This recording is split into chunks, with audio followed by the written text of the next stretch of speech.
I'm David Sandstrom, Vice President and Financial Advisor at Landaas Company. Dave, for only the third time in 40 years, Social Security beneficiaries won't be getting a raise in 2016. It's a very low interest rate environment. Where's a good place to invest for income these days? Well, Joe, let's take a look at where we can find that income in our portfolios. So we typically have interest from bonds, we have dividends from dividend-paying stocks, and we also have capital gains from the appreciation of the assets in the portfolio. But dividends and interest rates aren't as high as they used to be. Correct, and that used to be a very popular strategy in the past, would be to load up on high-quality bonds in the portfolio along with some solid dividend-paying stocks, and that was sufficient to provide us with an income in retirement.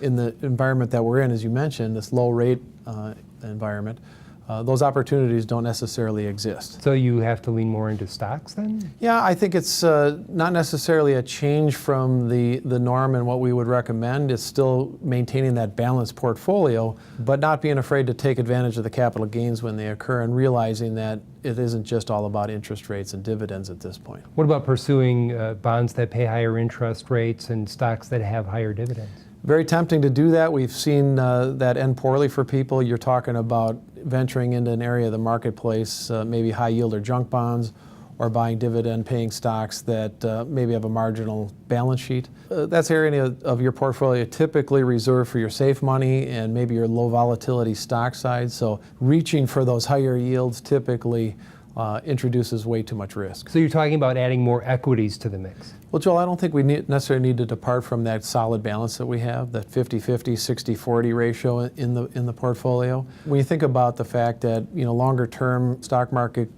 has yielded that 8 to 9% growth, if we apportion maybe 40 or 50% to the bonds and maybe going forward we're looking at 3%, it still puts you in that 6 or 7% total return of the portfolio. And with inflation low, 2% maybe, that still should yield us what would be a customary 4% withdrawal. So it's looking at the total return of the whole portfolio rather than just relying more on the traditional interest rates and dividends. You're correct, Joel, and it's that balance that's going to provide that for us. So you're going to have to take what you can get with the high quality interest-bearing fixed income assets that we can purchase. Certainly take the dividends, we like value stocks, but don't be afraid then to take some of those capital gains when they're presented to you as a way to fund your income in retirement. And again, it's that total return we're looking for, and then you have the choices of where am I going to take my current income from.